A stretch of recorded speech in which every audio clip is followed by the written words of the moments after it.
Hedgehog numbers have soared to around 5,000. The wading birds, including oystercatchers, redshanks and lapwings, nest on the ground, and hedgehogs are partial to an egg or two. Even though hedgehogs just sort of randomly run around trying to find food, the breeding waders that we have, their nests will have to be on the ground, the eggs on the ground for 18, 21, 22 days. So all those nights hedgehogs are busy sort of moving around, and when they stumble across a nest, they'll eat the eggs. So, and that's sufficient level of predation to have brought the numbers down. One of Europe's great havens for wader birds is under serious threat and could disappear for good if the hedgehogs aren't removed. Gwen and her team have been given the task of repatriating them back to the mainland. We have over 1,000 traps in a grid system spread over Benbecula and North Uist. The traps are positioned 200 metres apart, and so this one here forms part of the grid. A lot of effort, and you're maybe, at the end of a day, 14 guys out there and we're coming back with 2 hedgehogs. So it's a lot of work, but it kind of has to be done. In previous years, culling the hedgehogs took place in an effort to control their numbers. But after an outcry from the public, Scottish Natural Heritage stepped in with a plan to move them back to where they belong. So I'll just check this trap. So this trap's actually, it's gone off, it's been set, but nothing in it, and the bait's gone. Gwen baits the trap with fish every day and checks them. If the hedgehogs are hungry, they'll step straight in. So this is another one that's it's not gone off, so that's good.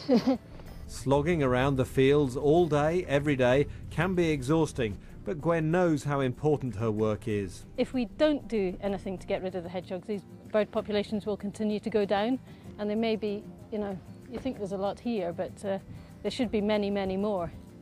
It's one of the best places in the UK for all these breeding waders, so we have an obligation to look after them, and I definitely think it's possible. But long job, and we should never underestimate how hard it's going to be. We've got a hog. Scottish Natural Heritage fear the hedgehogs won't survive on the mainland, but they'll try this new scheme rather than cull them. Hundreds have been repatriated. Sometimes if they don't want to come out, you have to remove the trap. Oops. So, yeah, it's a moderate-sized hedgehog, so we'll just put them in a bag for now, then put them in the carrier. So, but I always think it's not their fault. It's, somebody brought them over here. They didn't choose to be here. It's just a horrible problem. So, but at least there'll now be one less roaming around Benbecula, so that's a good thing.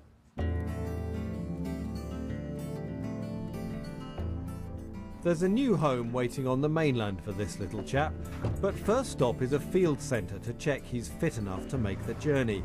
If he passes his medical, he'll join the other hedgehogs on the evening ferry. Each hedgehog is weighed, named and given a unique ID so that their progress can be followed. Gwen's hedgehog, Luther, is now one of 20 that are collected every week on the Uists. Over the next month, he'll stay at the Hesselhead Wildlife Hospital near Glasgow, where he'll be closely monitored to give him the best possible chance when he's released. Back in the wild, these coloured tabs glued to his spines will tell anyone who spots him exactly where he came from. Luther is last on the scales and easily measures up.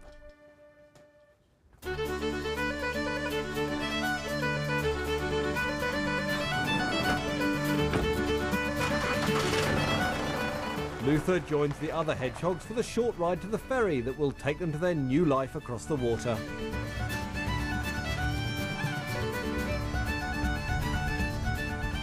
He doesn't know it, but he's about to become a footnote in the natural history of the Isles. For the first time in 30 years, Uist will soon be hedgehog free.